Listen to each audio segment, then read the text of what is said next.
Good afternoon, brothers and sisters. Welcome to our celebration of the Holy Sacrifice of the Mass. Today is Easter Sunday of the Lord's Resurrection. Our presider, Reverend Father Jerome Siciliano, Rector of the National Shrine of Mary, Queen of Peace. Please stand.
In the name of the Father, and of the Son, and of the Holy Spirit. Amen. The Lord be with you. And with your spirit.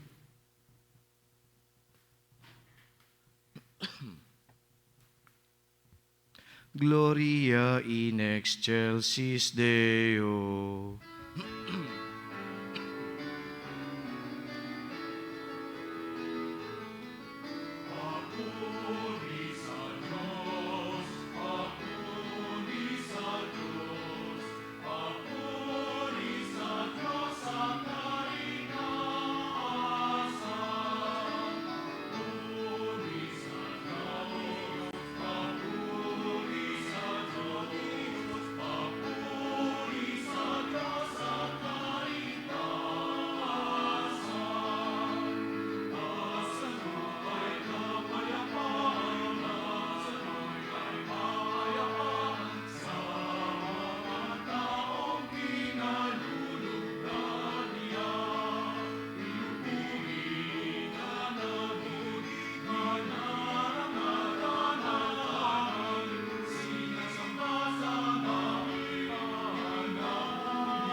Papuri sa Diyos sa kaitaasan.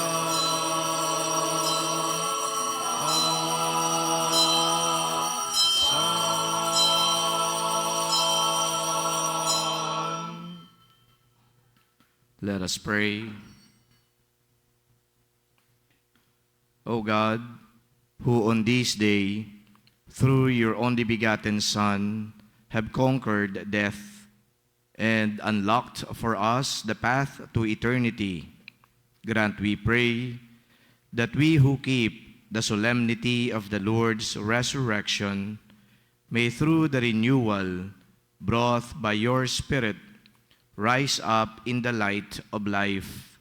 Through our Lord Jesus Christ, your Son, who lives and reigns with you in the unity of the Holy Spirit, God, forever and ever. Amen.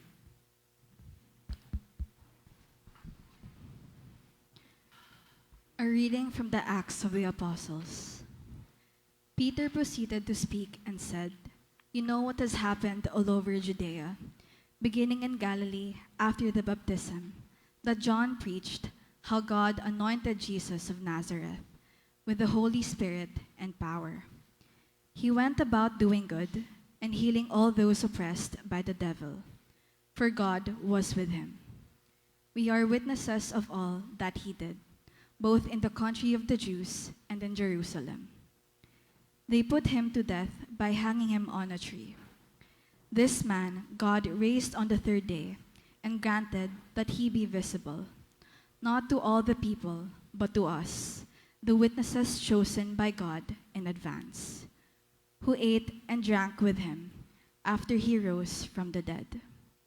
He commissioned us to preach to the people and testify that he is the one appointed by God as judge of the living and the dead.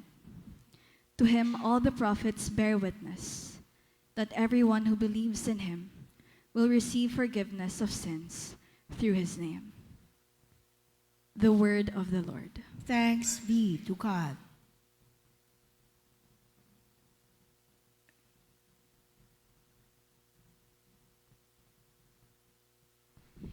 This is the day the Lord has made.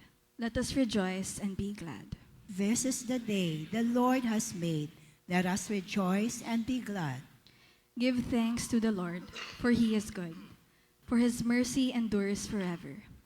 Let the house of Israel say, his mercy endures forever. This is the day the Lord has made.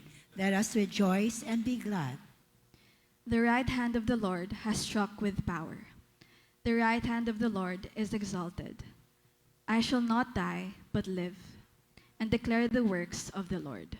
This is the day the Lord has made. Let us rejoice and be glad. The stone which the builders rejected has become the cornerstone. By the Lord has this been done. It is wonderful in our eyes. This is the day that the Lord has done. Let us rejoice and be glad.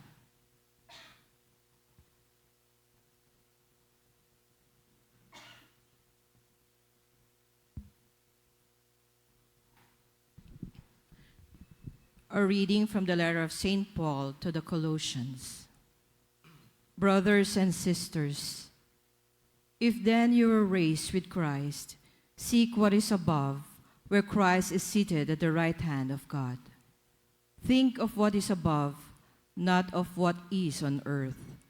For you have died, and your life is hidden with Christ in God. When Christ, your life, appears, then you too will appear with him in glory. The word of the Lord. Thanks be to God. Please rise for the sequence. With the ancient poet, let us proclaim the joy of Mary Magdalene at Jesus' resurrection. Christians, to the Paschal victim, offer your thankful praises. A lamb the sheep redeems, Christ, who only is sinless, reconciles sinners to the Father. Death and life have contented in that combat stupendous. The Prince of Life who died reigns immortal. Speak, Mary, declaring, what you saw wayfaring, the tomb of Christ who is living, the glory of Jesus' resurrection, bright angels attesting, the shroud and napkin resting. Yes, Christ my hope is arisen, to Galilee he goes before you. Christ indeed from death is risen, our new life obtaining. Have mercy, Victor King, ever reigning.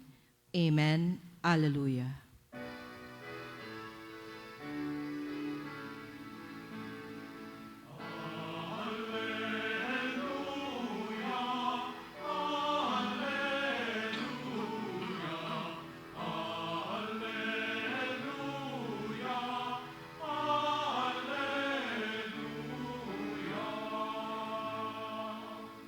Christ, our Paschal Lamb, has been sacrificed. Let us then feast with joy in the Lord.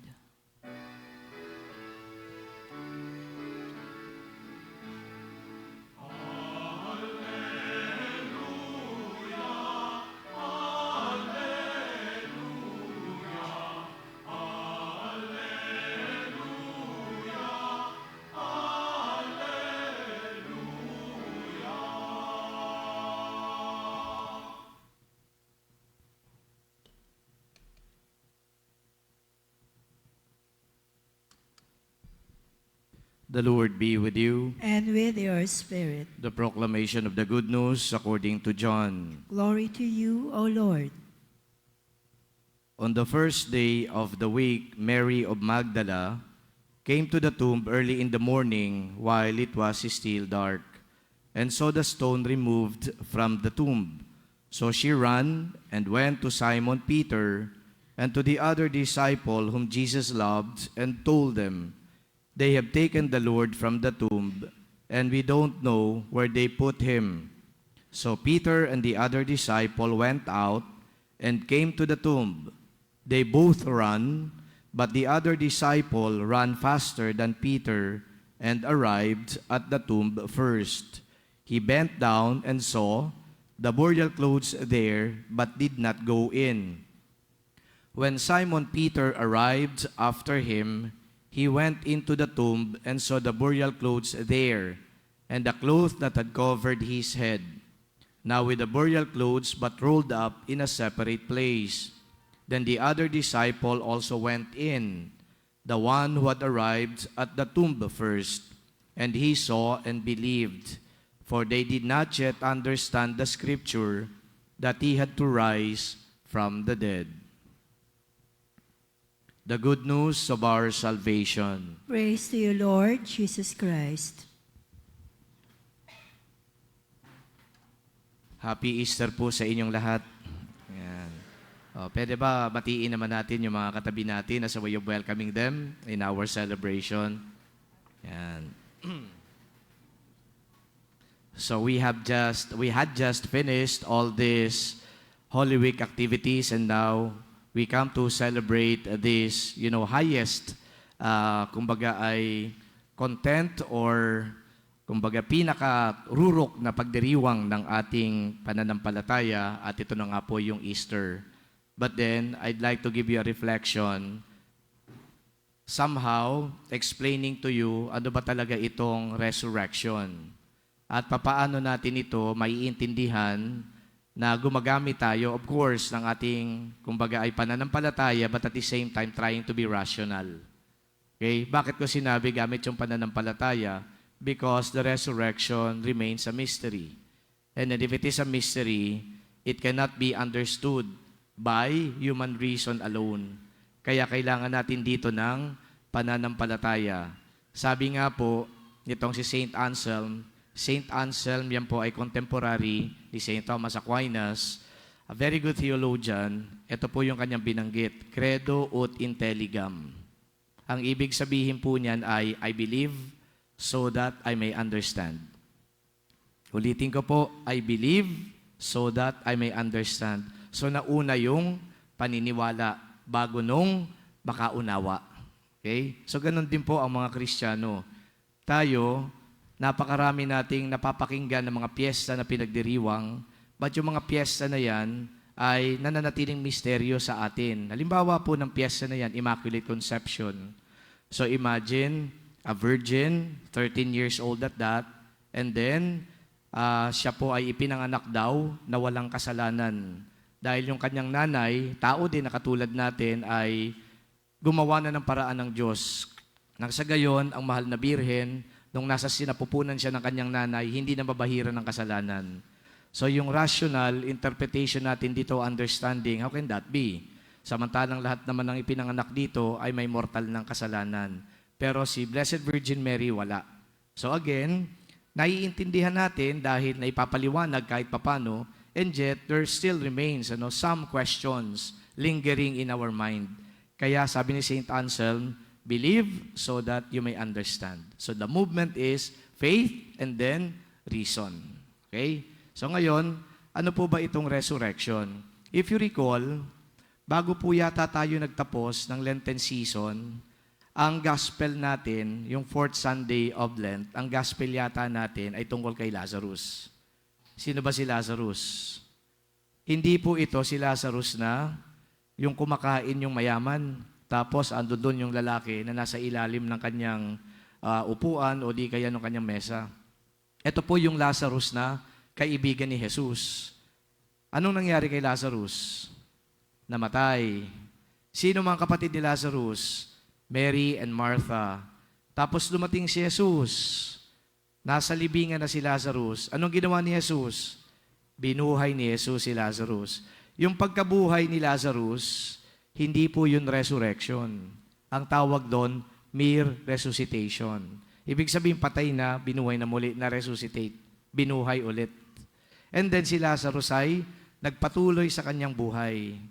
At minsan, sa gospel narinig natin na nung si Jesus ay bumisita ulit sa bahay ni Lazarus, Mary, and Martha, kung saan siya ay pinahiran ng perfume sa kanyang paa, ando doon din si Lazarus reclining at table with Jesus. Ibig sabihin, buhay na si Lazarus. Again, that was not resurrection, it was resuscitation. So he was resuscitated from the dead. Yung daughter of Jairus, namatay na rin. Pero nung dumating doon, yung ama, si Jairus, sabi ng mga alalay niya, abay, buhay yung anak mo, nabuhay yung anak mo. Tapos anong oras ba nabuhay yan? Eksakto nung sinabi ni Jesus doon sa tatay, kay Jairus, na okay, yung anak mo ay buhay, talita ko Okay, buhay nga. And then yung sa Nain, okay, buhay din. Pero hindi ito o yung resurrection, kundi resuscitation. Anong pagkakaiba? When we speak of resuscitation, patay na yan, biglang tumayo, buhay na ulit, pero mamamatay uli yan. Ibig sabihin, mabibigyan siguro siya ng mga ilang buwan, ilang taon, buhay, but yet, darating ang araw na mamamatay pa rin yan. At isa pa dito, kapag resuscitated, ando doon pa rin yung mga pasakit o di kaya problema na kakaharapin mo, ando doon pa rin na ikaw ay, mamimigati, ando doon pa rin mag-aaway kayo ng asawa mo, masasaktan ka, ando doon pa rin maghahanap ka ng pera, pang matrikula, pambili ng pagkain, o pambayad sa bahay, sa upa sa bahay. Yung mga concerns na yun, kakaharapin mo yun. At meron kang, kumbaga, nararamdaman, kapigatian, o di kaya ando doon, natutuwa ka, o di kaya subjected ka sa human emotions. Kasi tao ka pa rin, buhay ka. Okay, yan ang na-resuscitate. And then si Lazarus, ganun din, umiinom. Okay, and yet, dumating din ang araw, mamamatay din yun, namatay din yun. Pero yung resurrection, ang tawag dito ay glorified body.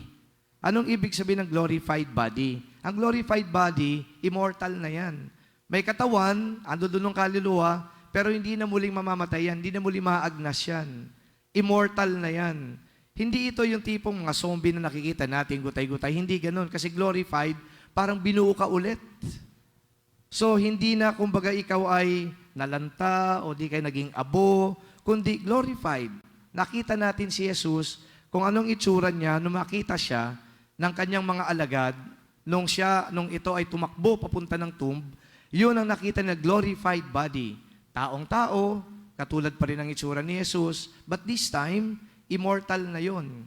Di na muling mamamatay yun. At this time, hindi na siya subjected to torments and sufferings. Whereas before, ando dun siya sa krus, agonizing si Jesus, di ba? Halos nagre-reklamo na nga doon pa lang sa Garden of Gethsemane, nagre-reklamo na siya sa kanyang tatay. Kailangan pa ba talagang pagdaanan nito? Kailangan pa talaga na dumanak ang dugo? Pero kung yan ang kalooban mo, sige. So yun ang taong-tao siya, mortal na mortal, kasi hindi pa siya namamatay at muling nabuhay.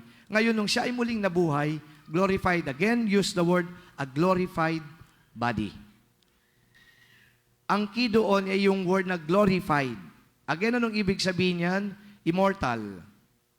Not anymore subjected to pain and suffering. Hindi na yan maaagnas. Ganyan ang nangyari kay Jesus. So sa makatwid, kung ganito ang nangyari kay Jesus, ito yung katuparan ng mga pinag-uusap-usapan nila noon. Bago pa siya ipinako sa krus, bago pa siya nagpasa ng krus, bago siya namatay sa krus. Anong pinag-uusapan noon? Pinag-uusapan na nagpunta ako rito para hindi naman bigyan lang kayo ng pagkain, di lang para kayo ay protektahan dyan sa kamay ng mga Romano. Nagpunta ako dito para bigyan kayo ng buhay na walang hanggan. So sa makatwid, yung glorified body, totoo nga, buhay na walang hanggan yan kasi immortal na yan eh. So yung pangako na yon, ibinigay niya sa ating lahat. Now that Christ has resurrected, now there is also that belief that all of us will resurrect. Magkakaroon din tayo ng glorified body, immortal, not subjected to pain, not subjected to corruption. Yun din ang mangyayari sa atin. When is it going to happen? We don't know. Pero merong mga end na pinag-uusapan. Ano yung end? Yung kamatayan ng tao. Kapag namatay ang tao, naagnas yung kanyang katawan. But then, because of the promise of the resurrection, na ngayon ay pinatunayan ni Jesus, tayo ay maaari magkaroon din ng glorified body para muli nating makapiling ang Diyos, makapiling natin ang Panginoon. Pero doon, sa glorified body, glorified state, wala nang pagkakasakit. Kung halimbawa ikaw ay mayroong diabetes, wala na yung diabetes mo. Kung halimbawa ikaw ay mayroong hypertension, wala nang hypertension. Kung may cancer, wala na yung cancer. Wala na ng lahat ng ito. Kasi immortal ka na. Ngayon, may binanggit din dito si St. Thomas Aquinas. Kapag halimbawa immortal ka na, glorified body, anong gagawin mo? Sabi ni St. Thomas Aquinas, ito yung beatific vision. Wala ka nang ibang gagawin doon, kundi tumitig na lang sa mukha ng Diyos. Yan na lang ang gagawin mo, tumitig, magpuri, magpasalamat. Wala ka nang ibang gagawin. But of course, if we go by the scriptures, ang sinabi din dito, sa kaharian ng Diyos, para itong isang piging, para itong isang piyesta. Anong makikita natin sa piyesta? Sabi nila ay inuman, kainan, merrymaking. But then again, yung merrymaking na yan, ang understanding natin yan, yung parang piyesta sa atin, di ba? Na nagiinuman, kumakain ka ng lechon, o di kaya nagkakantahan, pero hindi ganon. Ang gagawin nila doon, pag singing of hosanas and papuri sa Panginoon, yung parang yung mga anghel, sabi nga nila ay nag-aawitan, parang sasabay ka na lang sa kanila. Ganun ang gagawin mo, kahit na siguro wala nung konkretong pagkain, konkretong inumin, but then if you are there, looking at the face of Christ, according to St. Thomas Aquinas, and then you are happy. Not only happy, but you are so fulfilled because of that eternal life. Yan ang pangako ng Diyos na tinupad nung ang kanyang anak na si Jesucristo ay muling nabuhay. Ngayon, mapapansin ninyo, sa mga susunod na mga araw, kapag magsimba kayo, si Jesus ay nagpapakita sa kanyang mga alagad. Okay? Nakapinid ang pinto ng kwarto kung saan ando doon ang mga alagad. Nakapinid ando doon yung sa upper room. Ano yung upper room? Diyan yan sa Jerusalem. Yung upper room dito ginawa yung Last Supper. Ngayon, bakit ando doon yung mga alagad? Kasi takot na takot sila sa mga Hudyo. Bakit sila takot na takot? Inaresto ba naman si Jesus? Pinagpasa ng krus, pinako sa krus, namatay doon sa krus. Kaya sila ay nagtitipon-tipon doon sa upper room. Nakapinid ang pinto ng silid.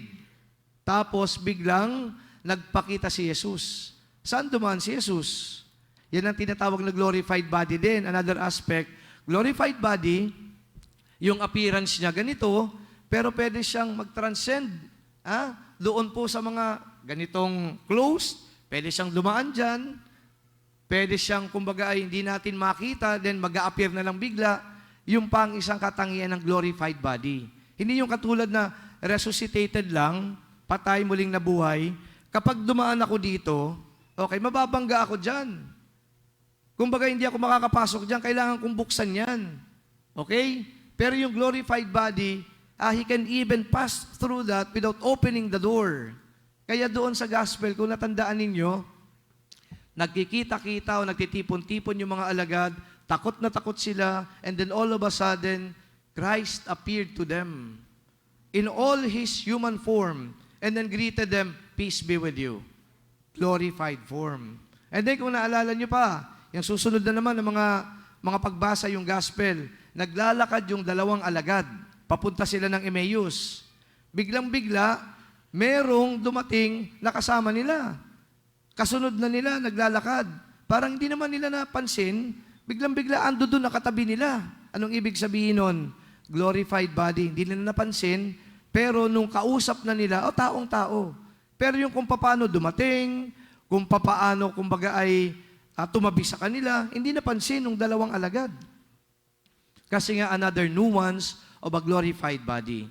So that is the resurrection. So ano ngayon ang implication of bearing niyan sa atin? Well, number one, hindi na tayo muling mamamatay, kaya ang tawag nga eternal life. Ngayon yung eternal life, sabi, ito yung pinakamahalagang gift na pwedeng tanggapin ng tao. Eternal life. Walang hanggang buhay, walang katapusang buhay sa piling ng Diyos. Now, not too many people understand eternal life and then have an appreciation for it. Kasi sabi nila, ang mahalaga naman sa buhay ko, yung ngayon, kumakain ako, kasama ko yung mga kaibigan ko, nagiinuman kami, kumbaga ay nagbabakasyon kami, kasama ng family ko. That is, or these are rather, the things that are important to them. Pero may paalala din dyan sa atin ng banal na kasulatan. Ito yung isa sa mga pinakapaborito ko na linya sa banal na kasulatan. Ano yung sinasabi? For what does it profit a man if he gains the whole world but loses his life in the end? I'd like to point you to the last part, loses his life in the end. Anong ibig sabihin nun? Maaaring wala kang eternal life. Maaaring hindi mo may inherit yan. You lose your life in the end. Samantalang ito, yung pinakamahalagang regalo o biyaya na pwedeng ipagkaloob ng Diyos sa iyo. For what does it profit a man if he gains the whole world but loses his life in the end? Tama nga, ang concern natin, kumain tayo, pumunta tayo ng mall, magbakasyon tayo, mag-swimming tayo, mag-shopping tayo, mag-abroad tayo, kasama natin ang mga mahal sa buhay, nag-enjoy ka. Pero, sa kauli-ulihan, wala kang life eternal na ipagkakaloob ng Diyos. So, paano yan? Again, mas magandang image yung ganito. If you recall again the parable of the rich man and Lazarus, namatay yung dalawa. Nasaan si Lazarus? In the bosom of Abraham. Presumably, ito yung, ando doon na. Ligtas siya, kaharian ng Diyos, nagtatamasa. Ano ng biyaya galing sa Diyos? And where was the rich man, according to the parable?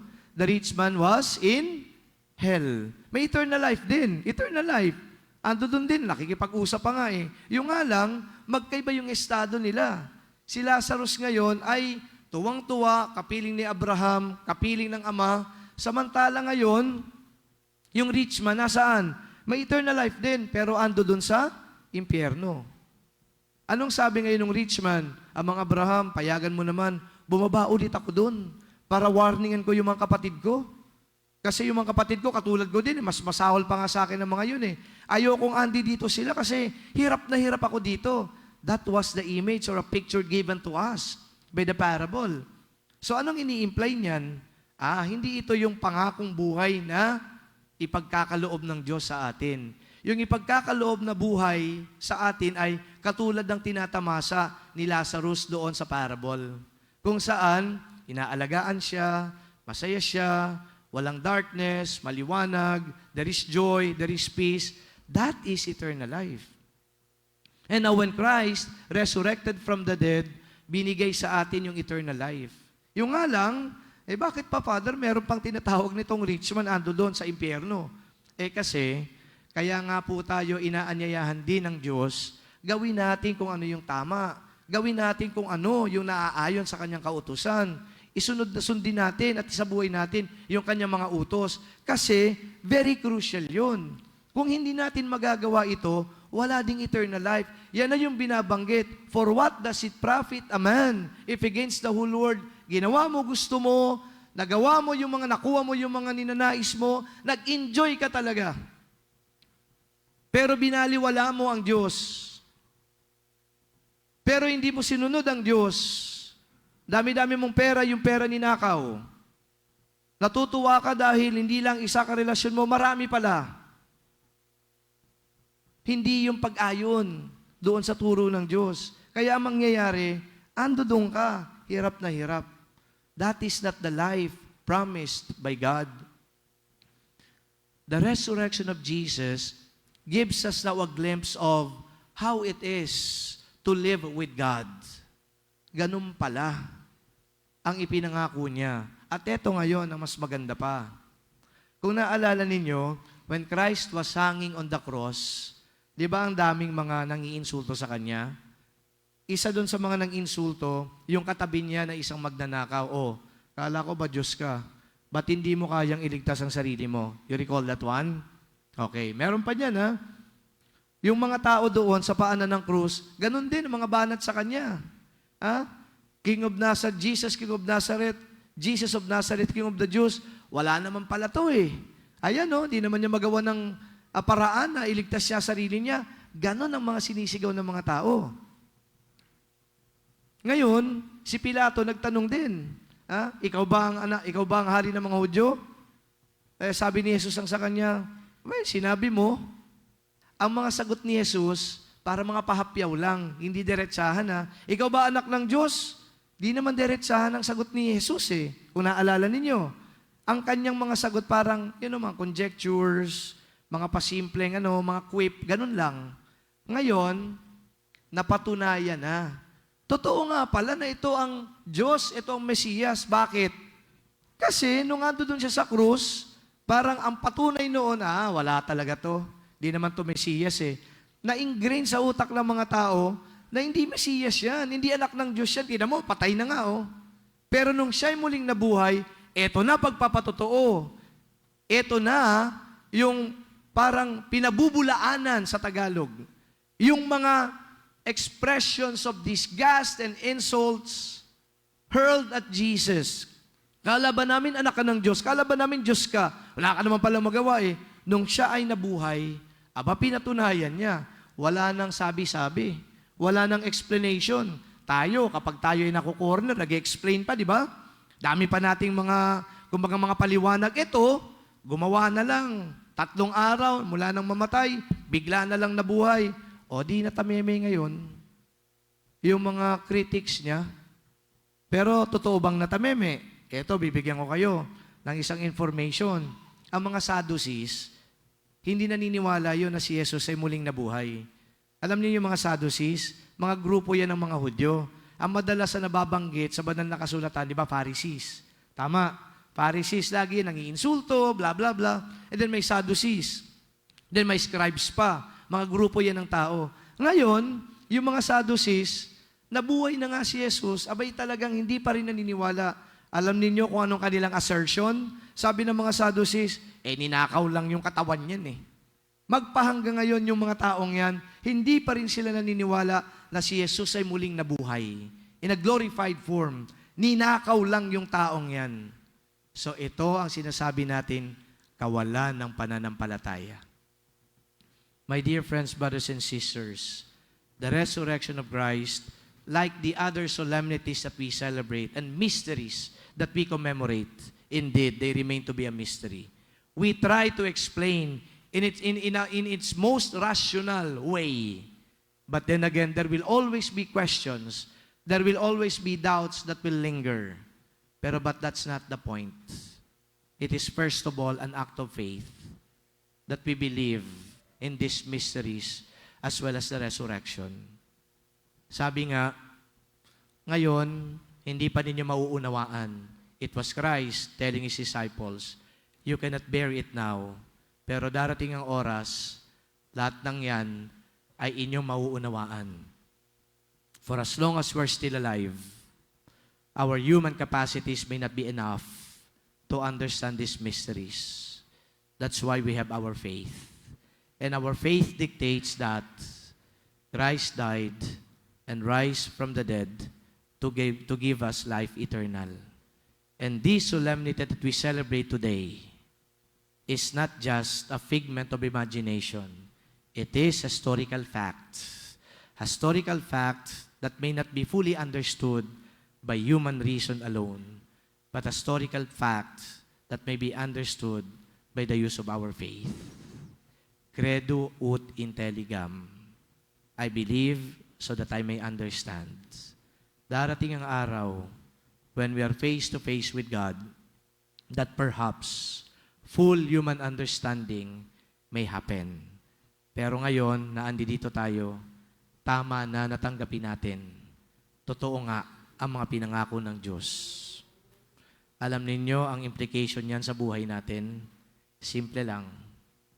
Kapag nangako ang Diyos na hindi ka pababayaan, tutuparin niya yan.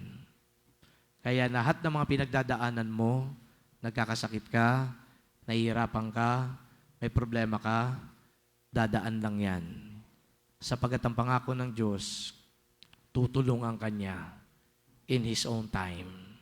So today, as we celebrate this great solemnity, let us hold on to the promise of God, the promise of eternal life, and the promise that all our sufferings will be gone, that we're going to overcome all the challenges sapagkat kapiling natin ang Diyos na muling nabuhay.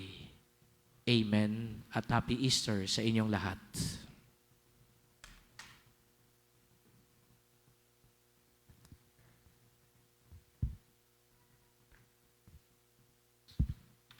We shall now have the renewal of our baptismal promises. Brothers and sisters, through the Paschal mystery, we have been buried with Christ in baptism, so that we may walk with Him in newness of life. And so now that our Lenten observance is concluded, let us renew the promises of holy baptism, by which we once renounced Satan and his works, and promised to serve God in the Holy Catholic Church. And so, I ask you, do you renounce sin so as to live in the freedom of the children of God? I do. Do you renounce the lure of evil so that sin may have no mastery over you? I do. Do you renounce Satan, the author and prince of sin? I do. Do you believe in God the Father Almighty, creator of heaven and earth? I do. Do you believe in Jesus Christ, His only Son, our Lord, who was born of the Virgin Mary, suffered death and was buried, rose again from the dead, and is seated at the right hand of the Father? I do. Do you believe in the Holy Spirit, the Holy Catholic Church, the communion of saints, the forgiveness of sins, the resurrection of the body, and life everlasting? I do. And may Almighty God, the Father of our Lord Jesus Christ, who has given us new birth by water and the Holy Spirit, and bestowed on us forgiveness of our sins, keep us by His grace in Christ Jesus our Lord, for eternal life. Amen.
The Lord's resurrection fills us with a desire to live a new life out of honesty, sincerity, purity, love, and dedication.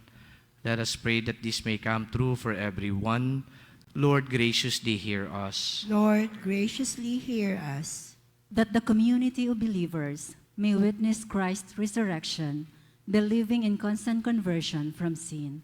Let us pray. Lord, graciously hear us. That the Holy Father, our bishops, and all our spiritual leaders may be comforted and filled with peace by Christ's resurrection. Let us pray. Lord, Lord, graciously hear us.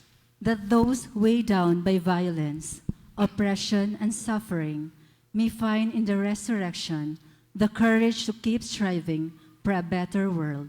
Let us pray. Lord, graciously hear us. That all of us may receive the Easter blessing of renewed hearts and minds, bringing new life to our values, communities, and institutions.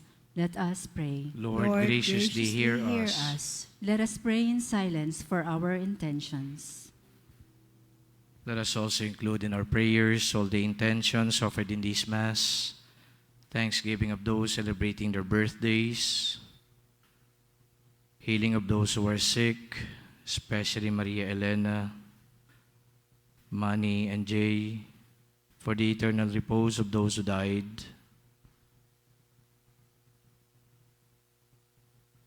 We pray, Lord, graciously hear us.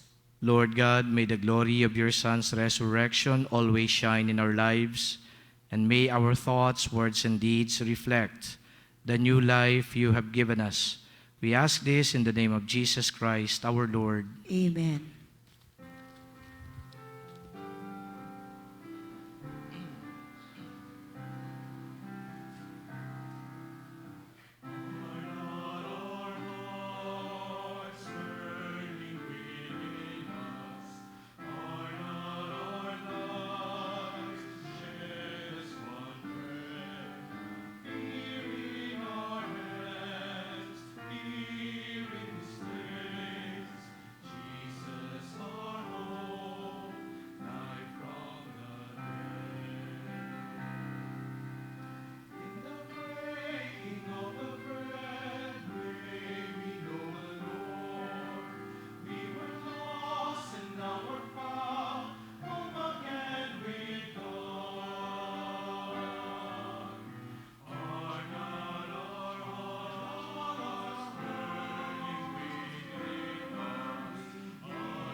Pray, sisters and brothers, that my sacrifice and yours be made acceptable to God, the Almighty Father. May the Lord accept the sacrifice at your hands for the praise and glory of his name, for our good and the good of all his holy church. Exultant with paschal gladness, O Lord, be offered the sacrifice by which your church is wondrously reborn and nourished. Through Christ our Lord. Amen. The Lord be with you. And with your spirit, Lift up your hearts. we lift them up to the Lord. Let us give thanks to the Lord our God. It is right and just. It is truly right and just, our duty and our salvation at all times, to acclaim you, O Lord, on this day above all to laud you yet more gloriously, when Christ our Passover has been sacrificed.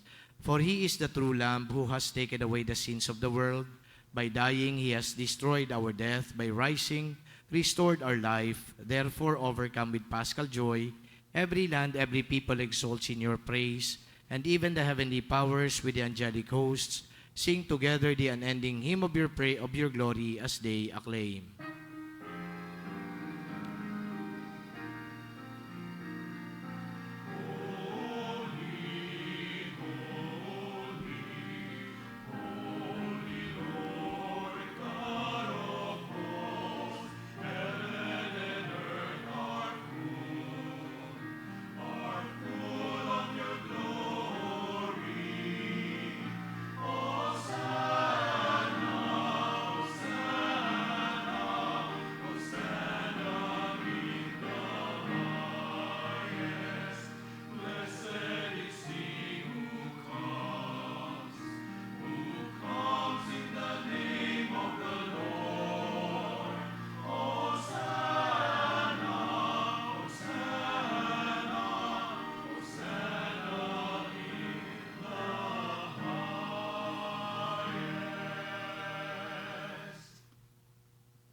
You are indeed holy, O Lord, the fount of all holiness.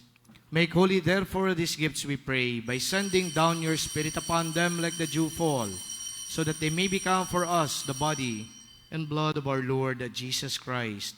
At that time he was betrayed and entered willingly into his passion. He took bread and giving thanks, broke it, and gave it to his disciples, saying, Take this, all of you, and eat of it, for this is my body, which will be given up for you.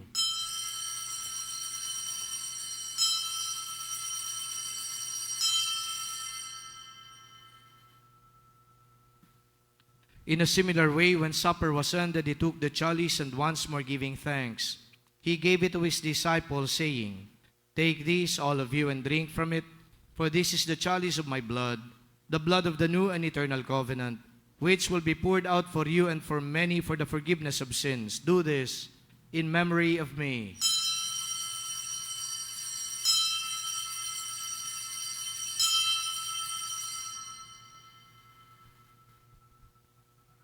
The mystery of faith.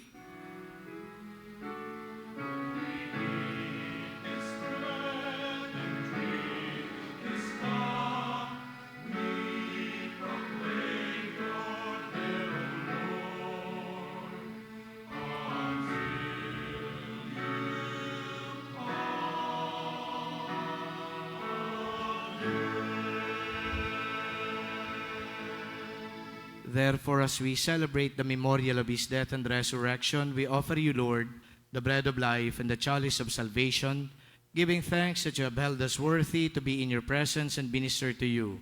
Humbly we pray that partaking of the body and blood of Christ, we may be gathered into one by the Holy Spirit. Remember, Lord, your church is spread throughout the world, and bring her to the fullness of charity, together with Leo, our Pope, Jose, our Bishop, and all the clergy. Remember your servants, Jean and Antonio, whom you have called from this world to yourself. Grant that they who were united with your Son in a death like his may also be one with him in his resurrection. Remember also our brothers and sisters who have fallen asleep in the hope of the resurrection, and all who have died in your mercy, especially Glicerio Sr., Cristina Leslie Elsie, Rafael Nicolas, Amando, Mercia Erlinda, Asuncion Constancia, and all the poor souls in purgatory. Welcome them into the light of your face. Have mercy on us all, we pray, that with the Blessed Virgin Mary, Mother of God, with Blessed Joseph, her spouse, with the blessed apostles and all the saints who have pleased you throughout the ages, we may merit to be co-heirs to eternal life, and may praise and glorify you through your Son, Jesus Christ. Through him, and with him, and in him, O God, Almighty Father, in the unity of the Holy Spirit, all glory and honor is yours forever and ever.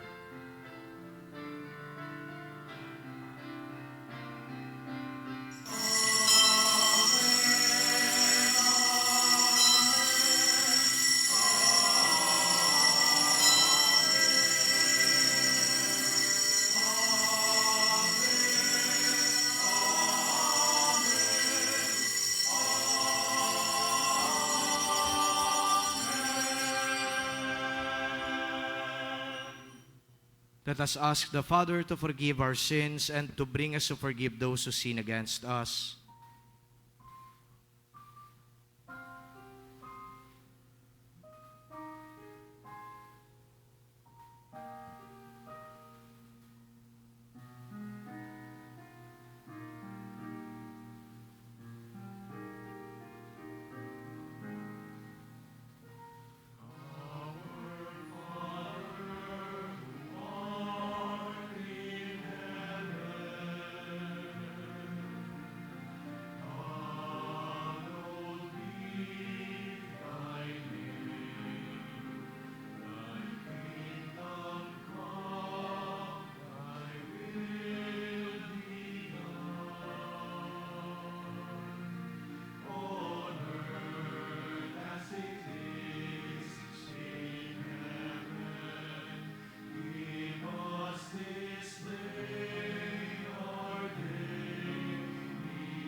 Deliver us, Lord, we pray, from every evil. Graciously grant peace in our days, that by the help of your mercy we may be always free from sin and safe from all distress as we await the blessed hope and the coming of our Savior, Jesus Christ.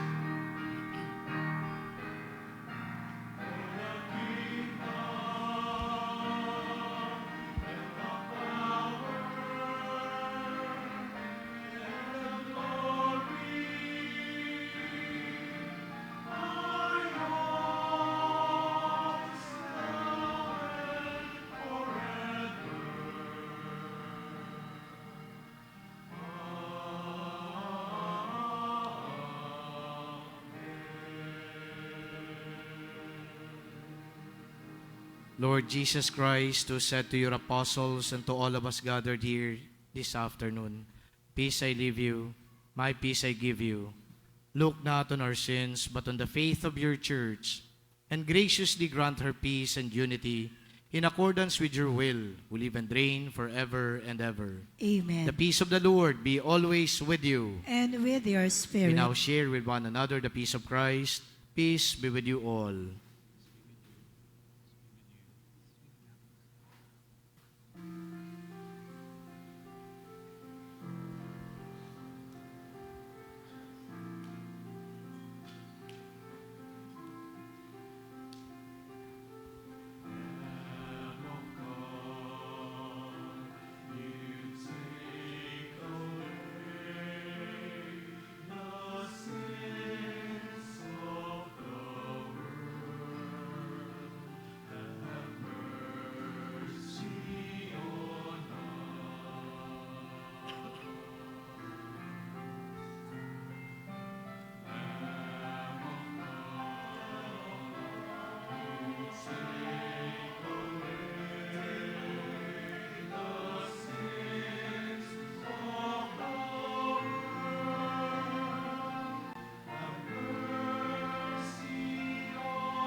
Behold the Lamb of God who takes away the sins of the world. Happy are we who are invited in this meal.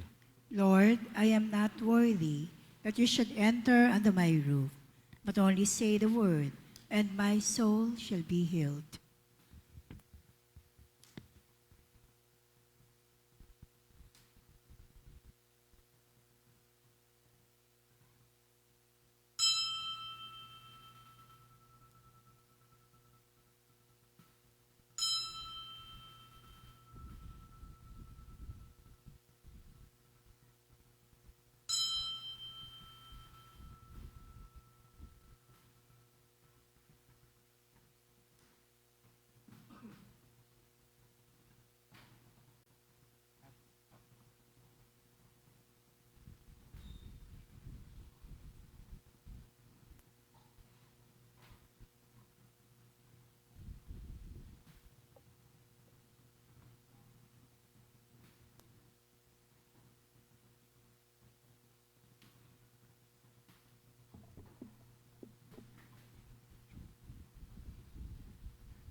Let us pray. Look upon your church, O God, with unfailing love and favor, so that, renewed by the Paschal mysteries, she may come to the glory of the resurrection through Christ our Lord. Amen. Please kneel for the prayer for peace. Lord Jesus, we come to you in our need. Create in us an awareness of the massive forces of conflict that threaten our world today, and grant us a sense of urgency to activate the forces of goodness, of justice, of love, and of peace. Where there is armed conflict, let us stretch out our arms, our brothers and sisters.